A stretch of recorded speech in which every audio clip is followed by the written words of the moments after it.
Okay, right to information act ആക്ടുകളുടെ കൂട്ടത്തിൽ വളരെയധികം ഇമ്പോർട്ടൻ്റ് ആയിട്ടുള്ള ഒരു ആക്ടാണ് റൈറ്റ് ടു ഇൻഫർമേഷൻ ആക്ട് എന്ന് പറയുന്നത്. അപ്പം RTI ആക്ട് എന്ന് പറയുന്നത് ആക്ട് എന്ന് പറയുന്നത് 2005 freedom of information act 2002 replace ചെയ്തുകൊണ്ട് വന്നിട്ടുള്ള ആക്ടാണ്. 2005 നിലവിൽ വരുന്നത്. ഇയർ ഇമ്പോർട്ടൻ്റ് ആണ്.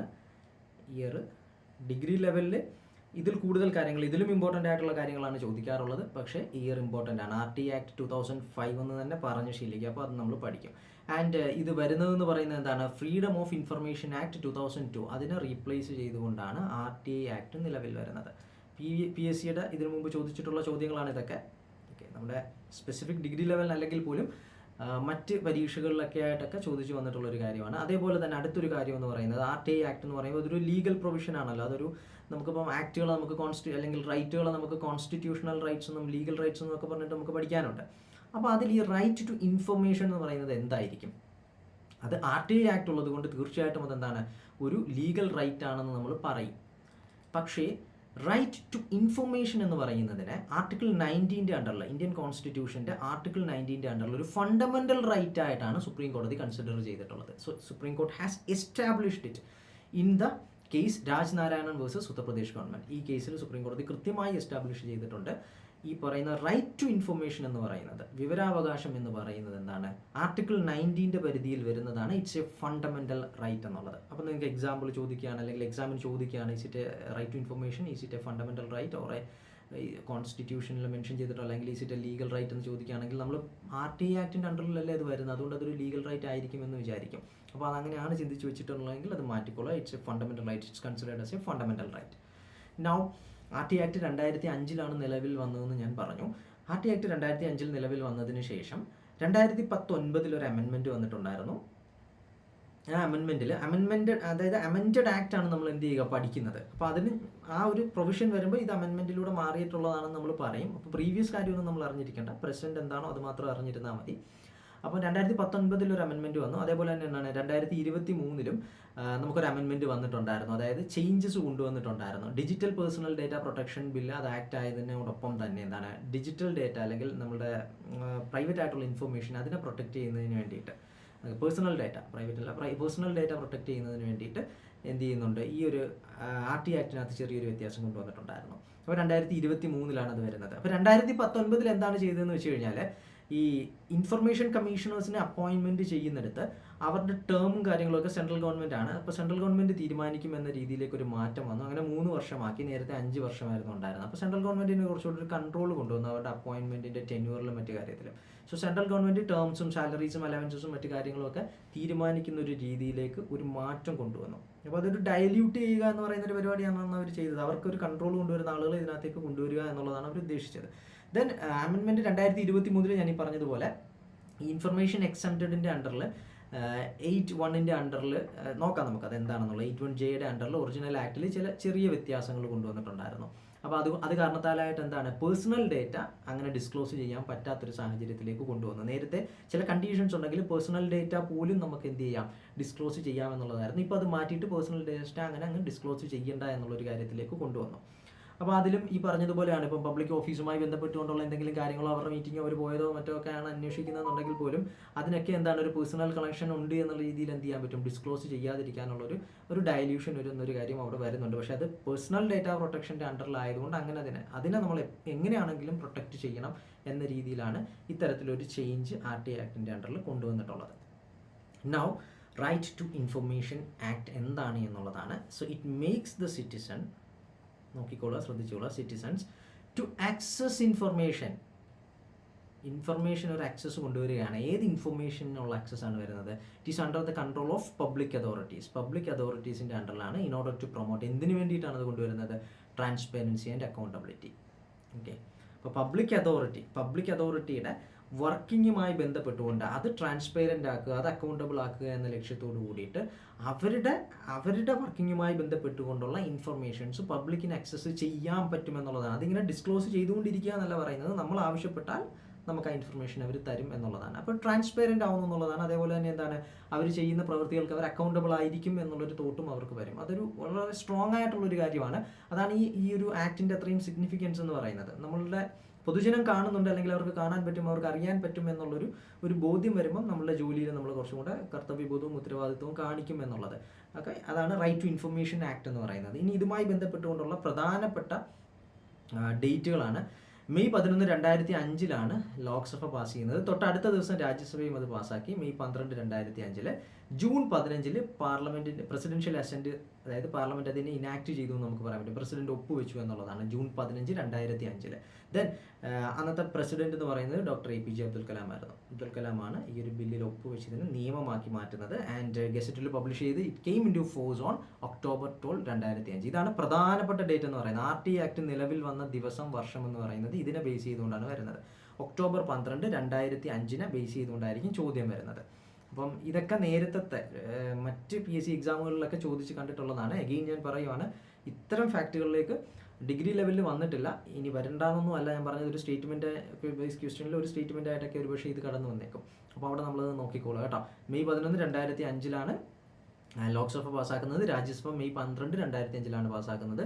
ദെൻ ജൂൺ 15, 2005 എന്തെന്ന് പറയുന്നത് പ്രസിഡൻഷ്യൽ അസെന്റ് ലഭിക്കുന്നത്. ദെൻ APJ അബ്ദുൽ കലാം ആയിരുന്നു പ്രസിഡന്റ് എന്ന് പറയുന്നത്. October 12, 2005 ഇത് നിയമം നിലവിൽ വന്നു എന്നുള്ളതാണ്. പാസ്സാക്കുന്ന സമയത്ത് 6 ചാപ്റ്ററുകളും 31 സെക്ഷനുകളും 2 ഷെഡ്യൂളുകളുമായിരുന്നു ഉണ്ടായിരുന്നത്. എത്രയാണ്?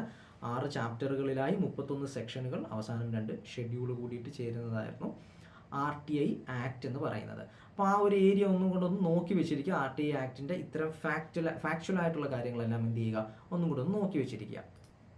നെക്സ്റ്റ് നമുക്ക് പഠിക്കാനുള്ളത് ആക്ടിൻ്റെ അണ്ടറിലുള്ള ഓരോ സെക്ഷനുകൾ. ഇപ്പോൾ ഓരോ ചാപ്റ്ററുകൾ, സെക്ഷനുകളെന്ന് നമ്മൾ പറഞ്ഞല്ലോ. അപ്പോൾ അതിൽ സാധാരണ എല്ലാ ആക്ടുകളിലും തുടങ്ങുന്നതെന്ന് പറയുന്നത് ഫസ്റ്റ് സെക്ഷൻ കഴിഞ്ഞതിന് ശേഷം, ആക്ട് എന്താണെന്ന് പറയുന്നതിന് ശേഷം നെക്സ്റ്റ് ഡെഫിനിഷൻസ് എന്ന് പറയുന്ന ഒരു ഏരിയയാണ് വരുന്നത്. ഇപ്പോൾ ഡെഫിനിഷൻസ് എന്നതുകൊണ്ട് ഉദ്ദേശിക്കുന്നത് ഈ ആക്ടിൽ ഇനി പറയാൻ പോകുന്ന കുറേ ടേംസ് ഉണ്ട്. ആ ടേംസ് എന്താണെന്ന് ഡിഫൈൻ ചെയ്യുന്ന ഒരു ഭാഗമാണ് ഡെഫിനിഷൻസ് എന്ന് പറയുന്നത്. അപ്പോൾ ആ ഡെഫിനിഷൻസ് എല്ലാ ആക്ടിലും ഓരോ റിപ്പീറ്റഡ് ആയിട്ടുള്ള വേർഡ്സോ അല്ലെങ്കിൽ റിപ്പീറ്റഡ് അല്ലാതെ പോലും യൂസ് ചെയ്യുന്ന വേർഡ്സിന് ഒരു എക്സ്പ്ലനേഷൻ വേണ്ടി വരും ചില കാര്യങ്ങൾക്ക്. അപ്പോൾ അതിൽ തന്നെ പ്രധാനപ്പെട്ട കാര്യം മാത്രം നമ്മളൊന്ന് നോക്കി വെച്ചിരുന്നാൽ മതി. അത് മാത്രമേ എക്സാമിന് ചോദിക്കുകയുള്ളൂ. അപ്പോൾ അതിൽ സെക്ഷൻ 2A, BCD എന്ന് പറഞ്ഞിട്ട് പോയതിന് ശേഷം സെക്ഷൻ 2F ഇൻഫർമേഷൻ എന്ന് പറയുന്നത്. നമ്മൾ റൈറ്റ് ടു ഇൻഫർമേഷൻ എന്നല്ലേ. റൈറ്റ് എന്താണെന്ന് നമുക്കറിയാം, അവകാശമാണ്. ടു ഇൻഫർമേഷൻ എന്നുള്ളതാണ്. അപ്പോൾ ആ ഇൻഫർമേഷൻ എന്താണെന്നുള്ളതിനെ ബേസ് ചെയ്തുകൊണ്ടുള്ള ചോദ്യം ഉണ്ടാവും. What is an information which is basically under this act. അപ്പോൾ ആ ഇൻഫർമേഷൻ ഏതാണെന്ന് അറിഞ്ഞാലല്ല ഒരാൾ ചെന്ന് ചോദിക്കുമ്പോൾ എടുത്ത് തരാൻ പറ്റത്തുള്ളൂ. ചെന്ന് ചോദിക്കുന്നത് ഇതുമായി ബന്ധപ്പെട്ടിട്ടൊന്നും ഇല്ലാത്തൊരു കാര്യമാണെന്നുണ്ടെങ്കിൽ കൊടുക്കാൻ നിർബന്ധമില്ല, അല്ലെങ്കിൽ കൊടുക്കാൻ ബാധ്യസ്ഥനല്ല എന്നുള്ളതാണ് അത് സൂചിപ്പിക്കുന്നത്. So information means any material in any form. ഏതെങ്കിലും ഒരു കണ്ടന്റ് അത് ഏതെങ്കിലും രീതിയിലായിക്കൊള്ളട്ടെ, അത് റിട്ടേൺ അല്ലെങ്കിൽ ഡിജിറ്റൽ അങ്ങനെയൊക്കെയുള്ള അർത്ഥത്തിലാണ് അത് പറയുന്നത്. ഇൻക്ലൂഡിങ് റെക്കോർഡ്സ്, അതായത് ഗവൺമെൻറ്റിൻ്റെ ആക്ടിവിറ്റീസ് ഒരു ഗവൺമെൻറ് ഓഫീസ് നിങ്ങളിവിടെ മനസ്സിലേക്ക് കൊണ്ടുവരിക, അവിടെയുള്ള റെക്കോർഡുകൾ. ദെൻ എന്തെങ്കിലും കാര്യത്തെ ഡേറ്റയൊക്കെ റെക്കോർഡ് ചെയ്തിട്ടുള്ള കാര്യങ്ങൾ, documents, memos, emails, opinions, advices, press releases. Opinions, advices ഒക്കെ വരുമെന്ന് ചോദിച്ചു കഴിഞ്ഞാൽ ഇപ്പം മിനിസ്ട്രി ലെവലിലേക്ക് എടുക്കുന്ന ചില തീരുമാനങ്ങളൊക്കെ അതിനകത്ത് വരുന്നുണ്ടെന്ന് നമുക്ക് പറയാം, അല്ലെങ്കിൽ ഡയറക്റ്റ് ചെയ്യുന്ന കാര്യങ്ങൾ എന്നൊക്കെ പറയാം. Then circulars, orders, log books, contracts, reports, papers, samples, models, data material held in any electronic form. Data മെറ്റീരിയലുകൾ ഏതെങ്കിലും ഇലക്ട്രോണിക് ഫോമിലാണെന്നുണ്ടെങ്കിൽ അത്. And information relating to any private body which can be accessed by a public authority. PYQs നോക്കാമെന്നുണ്ടെങ്കിൽ ഇതേ സ്റ്റേറ്റ്മെൻറ്റുകൾ നമുക്ക് അവിടെ കാണാൻ സാധിക്കും. അപ്പോൾ ബാക്കിയുള്ളതൊക്കെ പരീക്ഷയ്ക്ക് ചോദിച്ചു കഴിഞ്ഞാൽ നമുക്ക് എന്താണ് ഡൗട്ടില്ലാതെ പറയാം അതൊക്കെ ഇൻഫർമേഷൻ ഭാഗമായിരിക്കും എന്നുള്ളത്. പക്ഷേ ഈ ഒരു കാര്യം ചോദിച്ചു കഴിഞ്ഞാൽ information relating to any private body which can be accessed by a public authority എന്ന് കേൾക്കുമ്പോൾ ചിലപ്പം കൺഫ്യൂഷൻ ഉണ്ടാകാനുള്ളൊരു സാധ്യതയുണ്ട്. അങ്ങനെ പറ്റുമോ എന്നുള്ള രീതിയിൽ. അപ്പോൾ നമ്മൾ വായിച്ച് മനസ്സിലാക്കി കഴിഞ്ഞാൽ അത് ക്ലിയർ ആവുന്നു എന്നുള്ളതാണ്. So information relating to any private body which can be accessed by a public authority. Public അതോറിറ്റിക്ക് under any law for the time being കേട്ടോ. ഇപ്പം നിലവിൽ നമ്മുടെ നാട്ടിൽ ഉള്ളൊരു നിയമത്തിൻ്റെ അടിസ്ഥാനത്തിൽ പബ്ലിക് അതോറിറ്റിക്ക് ഏതെങ്കിലും പ്രൈവറ്റ് ബോഡിയുടെ ഏതെങ്കിലും നമ്മുടെ ഇൻഫർമേഷൻസ്, ഏതെങ്കിലും കാര്യങ്ങൾ കളക്ട് ചെയ്യാൻ പറ്റും. മുമ്പ് മേളിൽ പറഞ്ഞിട്ടുള്ള ടൈപ്പ് ഓഫ് ഇൻഫർമേഷൻസ് ഏതെങ്കിലും ആക്സസ് ചെയ്യാൻ പറ്റുമെങ്കിൽ അതും എന്താണ് RTI ആക്ടിൻ്റെ അണ്ടറിൽ പെടുന്നതാണ്. അപ്പോൾ എല്ലാ ഇൻഫർമേഷനും പ്രൈവറ്റ് അതോറിറ്റിയുടെ പ്രൈവറ്റ് ബോഡിയുടെ നമുക്ക് എടുക്കാൻ പറ്റില്ല. പബ്ലിക് അതോറിറ്റിക്ക് നിയമപരമായിട്ട് ആക്സസ് ചെയ്യാൻ പറ്റുന്ന ഇൻഫർമേഷൻസ് എല്ലാം തന്നെ എന്താണ് RTIയുടെ അണ്ടറിലും വരുന്നുണ്ട് എന്നുള്ളതാണ്. അതൊന്നും കൂടി സ്പെസിഫൈ ചെയ്ത് പറഞ്ഞിട്ടുള്ളതാണ് താഴെ. Records, documents, memos, emails, opinions, advices, press releases, circulars, orders, log books, contracts, reports, papers, samples, models, data material held in any form and that kind of information from the private body. അപ്പോൾ ഇത് കാണാതൊന്നും പഠിച്ചു വെക്കണമെന്നൊന്നും നിർബന്ധമില്ല. ഇതെല്ലാം നിങ്ങൾക്ക് എന്താണ് 2-3 തവണ വായിച്ചു പോകുന്നൊരു സമയത്ത് ഇത് ഐഡൻറ്റിഫൈ ചെയ്യുക എന്നുള്ളതാണ്. അതിലല്ലാതെ ഒരു സ്പെസിഫിക് കണ്ടന്റ് എന്നുള്ള രീതിയിൽ പറയാത്തൊരു കാര്യമാണ് ഈ പറയുന്ന ജനറലായിട്ട് പറയുന്നൊരു കാര്യം. അപ്പോൾ അത് മാത്രം എന്താണ് ഇതിൻ്റെ ഭാഗമാണെന്നുള്ളത് ഓർത്ത് വെച്ചിരിക്കുക എന്നുള്ളതാണ്. ഇത് നിങ്ങൾ മറന്നു പോവില്ല, ക്ലാസ് കണ്ടിട്ടുണ്ടെങ്കിൽ എന്തായാലും നിങ്ങൾ മറക്കാനുള്ള സാധ്യതയില്ല. അപ്പോൾ ബാക്കിയുള്ളതും കൂടെ ചേരുന്നതാണ് എന്തെന്ന് പറയുന്നത് ഇൻഫർമേഷൻ എന്ന് പറയുന്നത്. It is discussed under section 2F. അതും കൂടെ ഒന്ന് നോട്ട് ചെയ്ത് വെച്ചോ, 2Fലാണ്. അപ്പോൾ ഇവിടെ ഓപ്ഷൻസ് തരുമ്പോൾ 2A 2B 2C 2D 2F എന്നൊക്കെ പറഞ്ഞായിരിക്കും തരുന്നത്, അല്ലെങ്കിൽ 2F 2G 2I എന്നൊക്കെ പറഞ്ഞായിരിക്കും തരുന്നത്. അത്രയും സ്പെസിഫിക് ആകുമെന്ന് ചോദിച്ചാൽ വേണമെങ്കിൽ ആവാമെന്നുള്ളതാണ്. അപ്പോൾ അതും കൂടി ഒന്ന് നോക്കി വെച്ചിരിക്കുക. സെക്ഷൻ 2Fൽ ഇൻഫർമേഷനെ പറ്റിയിട്ട് പറയുന്നു. സെക്ഷൻ 2Fൽ ഇൻഫർമേഷനെ പറ്റിയിട്ട് പറയുന്നു എന്നുള്ളൊരു കാര്യം. Next is section 2H, public authority. അതായത് നമ്മൾ കുറച്ച് മുമ്പ് ഒരു കാര്യം പറഞ്ഞായിരുന്നല്ലോ ഇവിടെ, ബൈ എ പബ്ലിക് അതോറിറ്റി. അപ്പോൾ ആരാണ് പബ്ലിക് അതോറിറ്റി എന്ന് കൂടി മെൻഷൻ ചെയ്യണം. ആരൊക്കെ ചേരുന്നതാണ് പബ്ലിക് അതോറിറ്റി എന്ന് പറയുന്നത്? Means any authority or body or institution of self government established or constituted. അതായത് ഏതെങ്കിലും ഒരു അതോറിറ്റി ആവാം, ഏതെങ്കിലും ഒരു ബോഡി ആവാം, ഏതെങ്കിലും ഒരു ഇൻസ്റ്റിറ്റ്യൂഷൻ ഓഫ് സെൽഫ് ഗവൺമെൻറ് ആവാം, ഓക്കെ, തദ്ദേശ സ്വയംഭരണമാവാം, ദെൻ എസ്റ്റാബ്ലിഷ്ഡ് ഓർ കോൺസ്റ്റിറ്റ്യൂട്ടഡ്. എങ്ങനെ എസ്റ്റാബ്ലിഷ് ചെയ്തിട്ടുള്ളതാണ്? By or under the constitution. കോൺസ്റ്റിറ്റ്യൂഷനിലോ കോൺസ്റ്റിറ്റ്യൂഷൻ വഴിയോ എസ്റ്റാബ്ലിഷ് ചെയ്തിട്ടുള്ളതാണ്. By any other law made by the parliament. Parliament made ചെയ്തിട്ടുള്ള ഏതെങ്കിലും ഒരു നിയമത്തിൻ്റെ അണ്ടറിൽ ക്രിയേറ്റ് ചെയ്തിട്ടുള്ള ഒരു ഓർഗനൈസേഷനോ ബോഡിയോ ആവാം. Or by any other law made by the state legislature. Parliament അല്ലെങ്കിൽ സ്റ്റേറ്റ് ലെജിസ്ലേച്ചറിലേക്ക് വരികയാണെന്നുണ്ടെങ്കിൽ സ്റ്റേറ്റ് ലെജിസ്ലേച്ചർ നിർമ്മിച്ചിട്ടുള്ള അതിൻ്റെ നിയമനിർമ്മാണത്തിൻ്റെ അണ്ടറിൽ കൊണ്ടുവന്നിട്ടുള്ളതാവാം.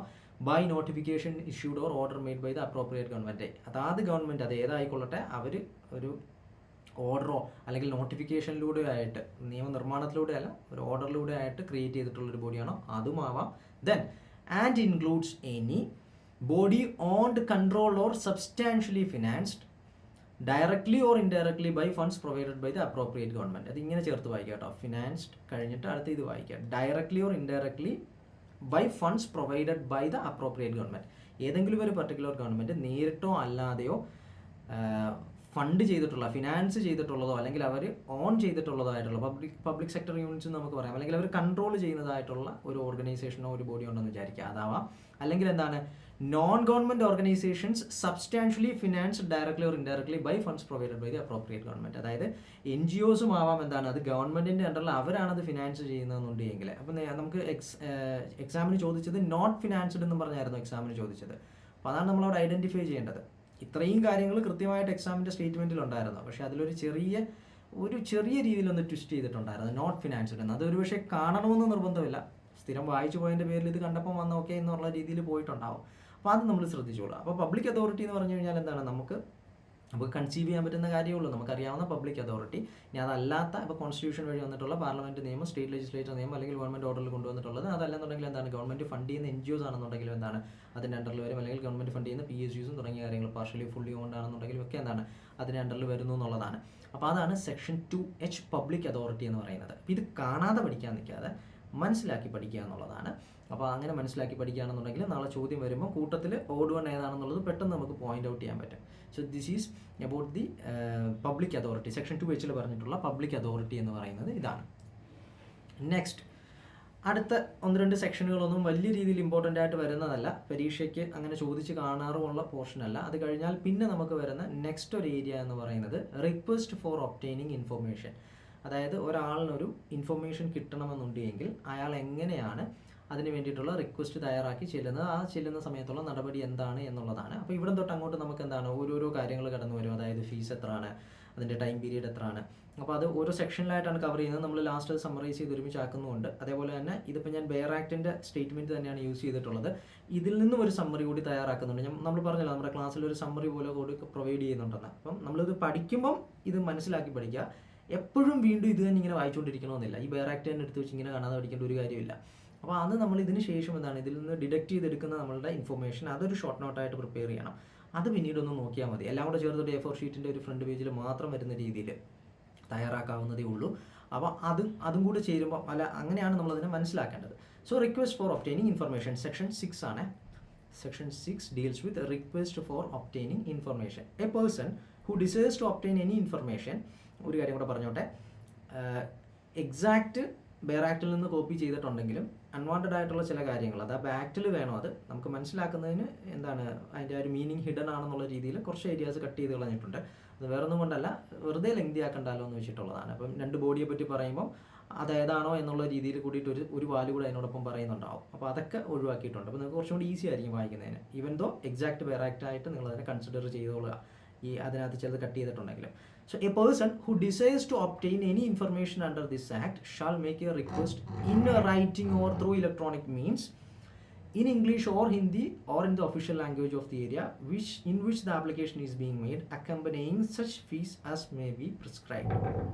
അതായത് ആരെങ്കിലും ഒരാൾ ഒരു RTA ഫയൽ ചെയ്യാൻ ഉദ്ദേശിക്കുന്നുണ്ട് എങ്കിൽ അദ്ദേഹം എന്ത് ചെയ്യുക, ഒരു ഇലക്ട്രോണിക് മീൻസിലോ അല്ലാതെയോ പേപ്പറിലോ ആണെന്നുണ്ടെങ്കിലും എഴുതി തയ്യാറാക്കി കൊടുക്കുക എന്നുള്ളതാണ്. ചുമ്മാതെ എന്ന് ചോദിച്ചാലൊന്നും തരത്തില്ല. അതായത് രാവിലെ 8 മണിക്ക് ചെന്ന് വെച്ചാൽ എനിക്കൊരു കാര്യം അറിയണമെന്ന് പറഞ്ഞ് ചോദിച്ചാലൊന്നും തരത്തില്ല. അതിനൊരു പ്രോപ്പർ പ്രൊസീജിയർ ഉണ്ട്. ആ പ്രൊസീജിയർ എന്ന് പറയുന്നത് നമ്മൾ എന്ത് ചെയ്യുക, ഒരു റൈറ്റിംഗ് ആയിട്ട് അല്ലെങ്കിൽ ഇലക്ട്രോണിക് എന്നുള്ളൊരു രീതിയിൽ, ഇമെയിൽ എന്നുള്ളൊരു രീതിയിലാണെന്നുണ്ടെങ്കിലും എന്താണ് അത് നിങ്ങൾ തയ്യാറാക്കുമ്പോൾ ഉപയോഗിക്കേണ്ട ലാംഗ്വേജ് എന്ന് പറയുന്നത് എന്താണ്, ഇംഗ്ലീഷ് അല്ലെങ്കിൽ ഹിന്ദി എന്നുള്ളതാണ്. അല്ലെങ്കിൽ നമ്മളിപ്പോൾ സ്റ്റേറ്റിലാണെന്നുണ്ടെങ്കിൽ എന്താണ് ആ പർട്ടിക്കുലർ സ്റ്റേറ്റിൻ്റെ ലാംഗ്വേജ് ഏതാണോ ആ language, official language of that particular area.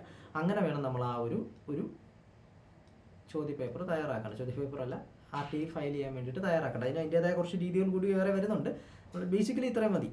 Then അക്കമ്പനിയിങ് such a fee, അതോടൊപ്പം തന്നെ എന്താണ് അതിനകത്തൊരു ഫീ മെൻഷൻ ചെയ്തിട്ടുണ്ടെങ്കിൽ അതെന്താണെന്നും എത്രയാണെന്നും ആർക്കാണെന്നും ഒക്കെയുള്ളത് നമുക്ക് ഒരുമിച്ച് പിന്നെ പഠിക്കാം.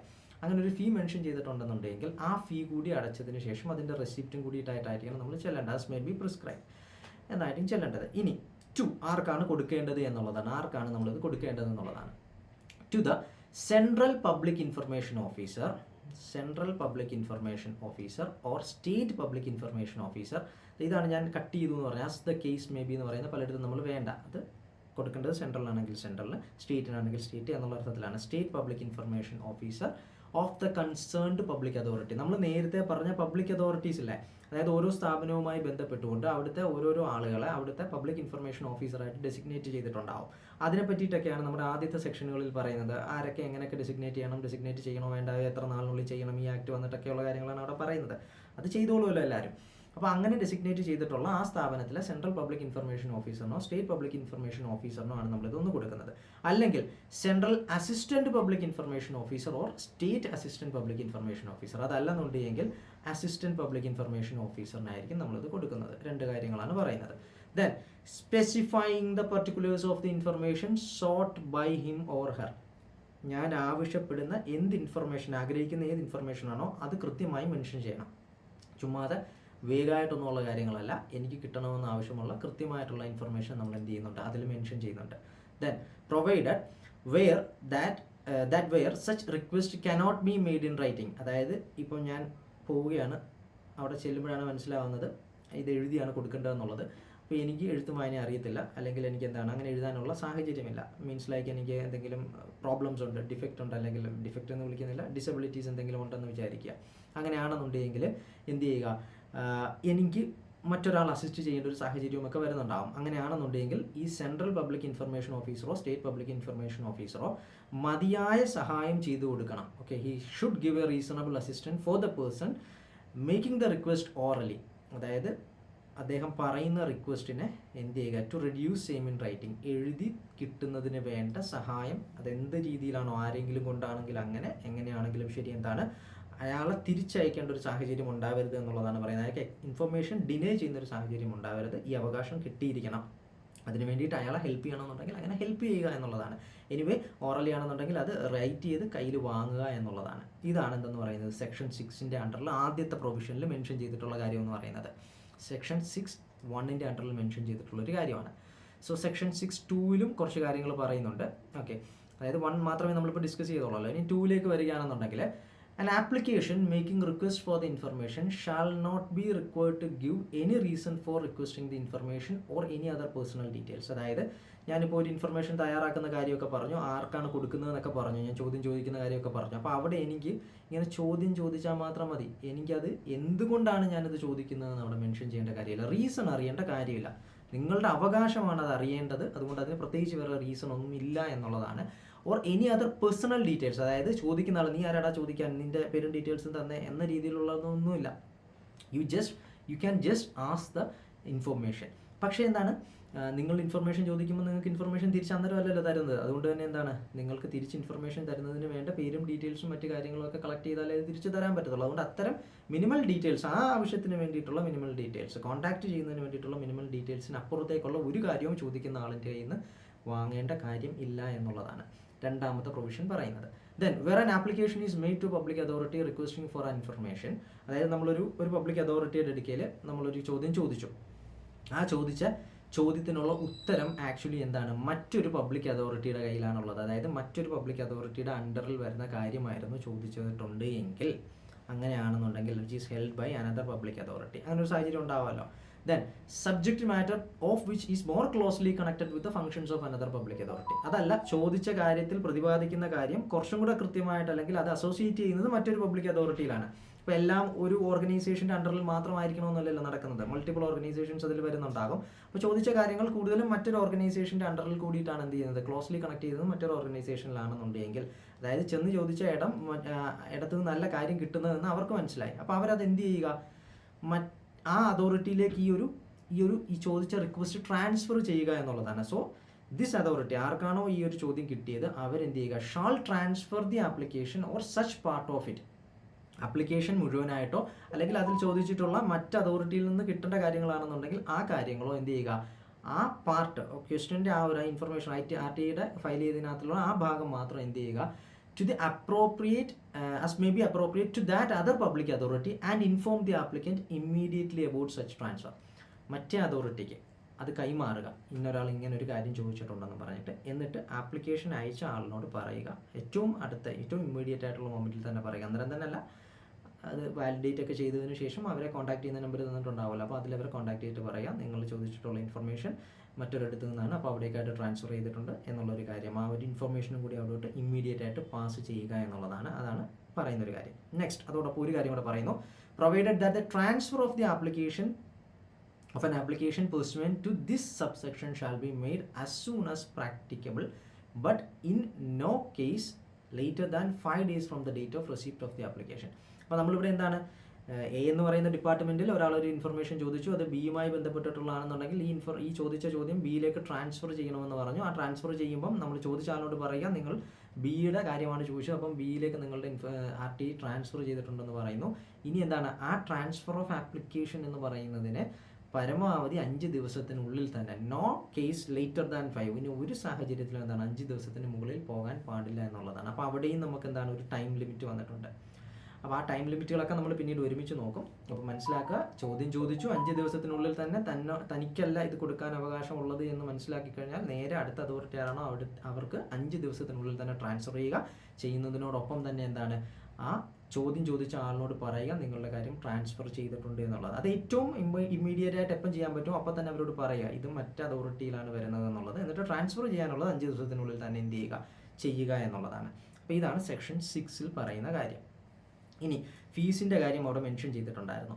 ഫീസ് എന്ന് പറയുന്നത് 10 രൂപയാണ്. 10 രൂപ നമ്മൾ എന്താണ്, ഡിമാൻഡ് ഡ്രാഫ്റ്റ് ആയിട്ടോ DD ആയിട്ടോ ബാങ്ക് ചെക്കായിട്ടോ ഇന്ത്യൻ പോസ്റ്റൽ ഓർഡർ ആയിട്ടോ അല്ലെങ്കിൽ ക്യാഷ് ആയിട്ട് കൊടുത്ത് റെസിപ്റ്റ് കൈപ്പറ്റിക്കൊണ്ടോ നമുക്ക് എന്ത് ചെയ്യാൻ പറ്റും, ഇതിൻ്റെ എമൗണ്ട് അടയ്ക്കാൻ പറ്റും. ദെൻ എന്താണ്, BPL കാറ്റഗറിയിലാണെന്നുണ്ടെങ്കിൽ ഫീ ഇല്ല എന്നുള്ളതാണ്. ഇത് PYQ ആണ്, ഇതെല്ലാം PYQ ആണ്. നമ്മൾ ഈ ഡിസ്കസ് ചെയ്യുന്ന ആക്ടിലെ കാര്യങ്ങളെല്ലാം തന്നെ PYQ ആണ്. അപ്പം പിന്നെ സ്പെസിഫിക് ആയിട്ട് മെൻഷൻ ചെയ്യുന്നില്ല. നമ്മളുടെ ഈ ഒരു പർട്ടിക്കുലർ ഡിഗ്രി ലെവൽ മെയിൻസിൽ മാത്രമുള്ള PYQ നമുക്ക് സെപ്പറേറ്റ് ആയിട്ട് ഡിസ്കസ് ചെയ്യുന്നുണ്ട്, അത് മാത്രം നോക്കിക്കൊള്ളുക. അതല്ലാതെയുള്ള എന്താണ്, ബാക്കിയെല്ലാം തന്നെ മറ്റ് എക്സാമുകളിലൊക്കെ PYQ ആയിട്ട് വന്നിട്ടുള്ളതാണ്. സോ ഫീസ് എന്ന് പറയുന്നത് 10 രൂപയാണ്. അതെങ്ങനെയൊക്കെ അടയ്ക്കാമെന്നുള്ളതാണ്. ദെൻ എന്താണ്, BPL കാറ്റഗറി ആണെന്നുണ്ടെങ്കിൽ ഫീസ് ഇല്ല എന്നുള്ളതാണ്. സോ ഇതാണ് സെക്ഷൻ 6 അണ്ടറിൽ വരുന്ന കാര്യങ്ങൾ. അപ്പോൾ നമുക്കിതൊന്ന് സമ്മറൈസ് ചെയ്താലോ. സമ്മറൈസ് ചെയ്ത് കഴിഞ്ഞാൽ അതിൽ നമ്മൾ എന്തൊക്കെയാണ് സെക്ഷൻ 6 പറഞ്ഞിട്ടുള്ളത്, സബ്സെക്ഷൻ ഒന്നും അവിടെ നമ്മൾ ഡിസ്കസ് ചെയ്യുന്നില്ല, പഠിച്ച കാര്യങ്ങൾ മാത്രമാണ്. സബ്മിറ്റിംഗ് ആൻ ആപ്ലിക്കേഷൻ, എങ്ങനെ ആപ്ലിക്കേഷൻ സബ്മിറ്റ് ചെയ്യാം, റൈറ്റിംഗ് അല്ലെങ്കിൽ ഇലക്ട്രോണിക് വേയിലായിട്ട് നമുക്ക് എന്ത് ചെയ്യാം, ആപ്ലിക്കേഷൻ സബ്മിറ്റ് ചെയ്യാം. ദെൻ റൈറ്റ് ചെയ്യാൻ പറ്റത്തില്ല എന്നുണ്ടെങ്കിൽ എന്താണ്, പബ്ലിക് ഇൻഫർമേഷൻ ഓഫീസർ എന്ത് ചെയ്യണം, ഈ ആളുടെ കയ്യിൽ നിന്നും അത് എഴുതി വാങ്ങത്തക്ക രീതിയിലുള്ള, അയാൾ പറയുന്ന കാര്യം എഴുതി വാങ്ങത്തക്ക രീതിയിൽ കിട്ടാൻ വേണ്ടിയിട്ടുള്ള സഹായം അതെന്താണോ അയാൾ അത് ചെയ്തു കൊടുക്കുക, അസിസ്റ്റ് ചെയ്യുക എന്നുള്ളതാണ്. ദെൻ ആപ്ലിക്കേഷനിൽ തയ്യാറാക്കുമ്പോൾ ഉള്ള ലാംഗ്വേജ് എന്ന് പറയുന്നത് ഇംഗ്ലീഷോ ഹിന്ദിയോ അല്ലെങ്കിൽ എന്താണ് ഏത് നാട്ടിലാണോ ആ നാട്ടിലെ ലോക്കൽ ഒഫീഷ്യൽ ലാംഗ്വേജ് എന്ന് പറയുന്ന ഒരു സംഗതി, ആ സാധനം കൂടിയിട്ട് വേണം. ദെൻ അതോടൊപ്പം ഒരു പ്രിസ്ക്രൈബ്ഡ് ഫീ ഉണ്ടാവും. ആ ഫീ അടച്ചിട്ട് വേണം നമ്മൾ എന്ത് ചെയ്യേണ്ടത്, ആപ്ലിക്കേഷൻ ഫയൽ ചെയ്യേണ്ടത്. ആർക്കാണ് സബ്മിറ്റ് ചെയ്യുന്നത്? Central or state information officer, അല്ലെന്നുണ്ടെങ്കിൽ assistant state or central information ഓഫീസറിനാണ് നമ്മളത് സബ്മിറ്റ് ചെയ്യുന്നത്. Then applicant must clearly specify the required information. എന്താണോ വേണ്ടതെന്നുള്ള കാര്യം കൃത്യമായിട്ട് ആപ്ലിക്കൻറ്റ് എന്ത് ചെയ്തിരിക്കണം, അതിൽ മെൻഷൻ ചെയ്തിട്ടുണ്ടായിരിക്കണം. ദെൻ ആപ്ലിക്കൻറ്റ് എന്ത് മെൻഷൻ ചെയ്യണമെന്നില്ല, റീസൺ ഫോർ ആസ്കിങ് ഇൻഫർമേഷൻ, ഞാൻ എന്തിനാണ് ഇത് ചോദിക്കുന്നത് അല്ലെങ്കിൽ എന്ത് കാരണത്താലാണ് എനിക്ക് തരേണ്ടതെന്നൊന്നും നമ്മൾ മെൻഷൻ ചെയ്യേണ്ട കാര്യമൊന്നുമില്ല. ദെൻ എന്താണ്, ആവശ്യമില്ലാത്ത നമ്മളുടെ പേഴ്സണൽ ഡീറ്റെയിൽസ്, അതായത് അത്യാവശ്യമെന്ന് തോന്നുന്ന എന്നെ കോൺടാക്ട് ചെയ്യാൻ വേണ്ടിയിട്ട് കൊടുക്കാൻ പറ്റുന്ന പേര്, അഡ്രസ്, ഫോൺ നമ്പർ ഡീറ്റെയിൽസിന് അപ്പുറത്തേക്ക് ഒരു ഇൻഫർമേഷൻ നമ്മൾ അതിനകത്ത് മെൻഷൻ ചെയ്യണമെന്നൊരു നിർബന്ധമില്ല.